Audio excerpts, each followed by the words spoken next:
All right, guys. Chapter 4, The Fat Cat Sat. Obviously, chapter 3 ended with a bang. Stephen finding out that Jeffrey has leukemia. Super sad, and it is leads to one of the major conflict of the book. Obviously, it's a huge problem that Jeffrey's going to have to deal with, and Stephen, his whole family, they're going to have to deal with. Stephen does have a problem with himself. He's angry with himself and has a conflict there because he's mad that he feels relieved that he didn't get in trouble. So obviously, we look at Stephen's character there. He's showing some selfishness. He's self-centered, more worried about himself. We can also say that it's not really hitting him yet. If you didn't take a look on my Google site to watch a video about leukemia, I think you should. There's a lot of good information there, so it'll give you a good idea of what it's all about if you don't have background knowledge. All right, chapter 4, The Fat Cat Sat. Here's the entry I wrote in my English journal on October 8th.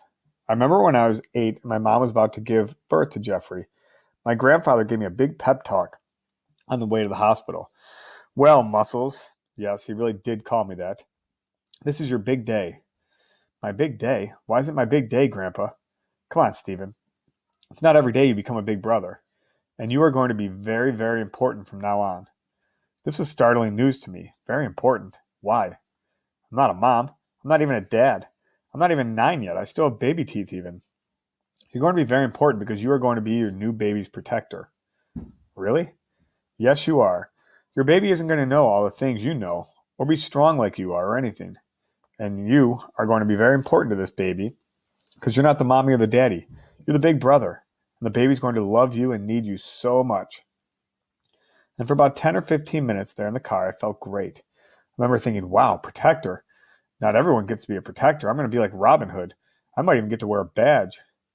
Then Grandpa nosed his huge Chevy Impala into a parking space at the hospital. By the time we got upstairs to the maternity ward, and I saw the balloons of flowers everywhere, and my 3 other grandparents crowded around in an incubator crying and smiling like they'd just won the Powerball lotto, I was having second thoughts about this whole protector gig. Still, though, I've always protected Jeffrey. When he was 3 and fell on a stick in our driveway, I was the one who took him inside and got a Band-Aid, and his boo-boo bunny. When his little best friend Alex tried to push him off the swing set last year, I got in trouble for pulling Alex down and screaming in his face until my mom dragged me away. Even when Jeffrey had a big asthma attack and had to be hospitalized overnight when he was 1, I stood right next to his bed and held his hand for what seemed like hours and hours until he fell asleep. Then in the middle of the night when he woke up scared, I crawled into his bed with him, and our parents found us that way in the morning. I haven't always liked being the protector, but I think I've taken the job pretty seriously overall. So how come when I wasn't looking, Jeffrey got cancer? The journal topic that day, I later learned, was discuss your favorite character in Huckleberry Finn. The thing I couldn't believe was how this cancer thing turned the whole planet upside down in one day.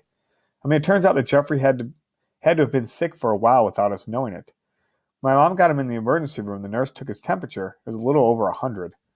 The nurse asked him how he felt, and he told her that he knew he had a fever and that his parts had been hurting for a long time. Meanwhile, his nose just kept bleeding and bleeding. The regular ER doctor must have thought this looked a bit unusual, so he called in a pediatrician. My mom told us that night that she couldn't believe what the pediatrician told Jeffrey to do next. Please walk over to the desk there and get me a tissue. My mom was thinking, my child is bleeding profusely and you want him to get you a tissue? But Jeffrey got right up and started walking toward the main desk of the ER. My mom said she suddenly noticed that Jeffrey was limping. As she told us this, after Jeffrey was already upstairs in bed, she started to weep. How did I not notice this? Why did I need a doctor to show me? How long has he been limping? Or how long has my baby been limping around with a fever while I was too busy grading papers and making dinner to even look at my Jeffy? My dad, who wasn't looking too composed either, came over and put his arm around her. He didn't say anything, though, so I chimed in. Mom, we were all too busy to notice. It's not just you. He even told me this morning that he was cold and his parts hurt. And I just thought he was Jeffrey being Jeffrey. I was bummed that he interrupted my practicing to ask for breakfast. My own brother, and all I wanted was some oatmeal. Now I was getting truthfully a bit weepy myself. See what I mean about cancer turning everything upside down? This pity festival went on for at least another hour. with each of us pretty much just saying over and over that this was somehow our fault. Now let's face it. I'm smart enough to know logically that Jeffrey didn't get sick because I stole change from his piggy bank when he was 3 and bought Tic Tacs for my whole class with it.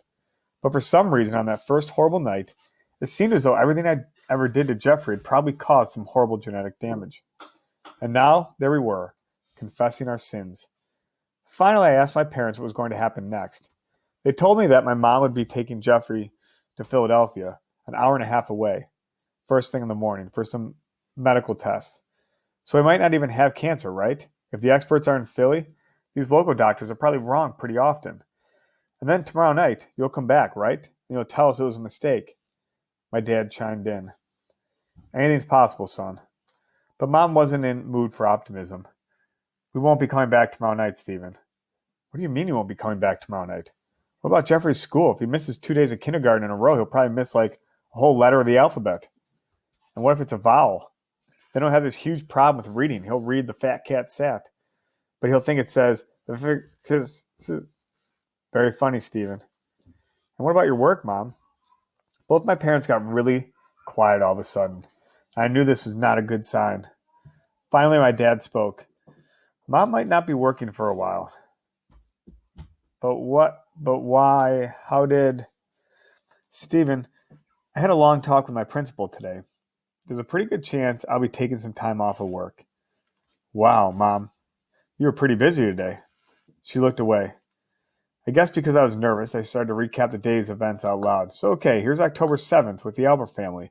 Wake up as normal people. Younger son gets a nosebleed. Older son goes to school. Dad goes to work. Younger son goes to emergency room. Younger son allegedly has cancer. Mom quits job. Mom and younger son get ready to skip town. Father and older son stand around like idiots and pretend to buy a huge supply of what? TV dinners? Please calm down, Stephen. We're all going to have a big adjustment to make. Adjustment? Adjustment?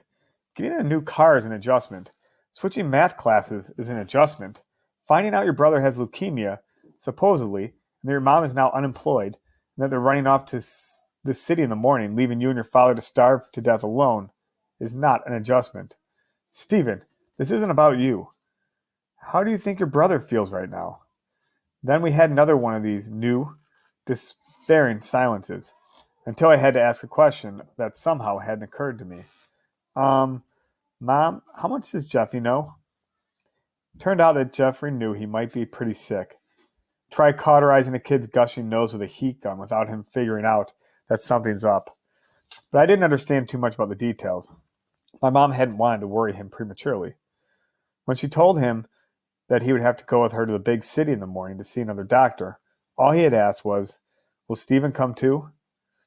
This was the one piece of information that put me over the edge. I started crying. But when my mom started coming over to hug me, I ran upstairs to bed.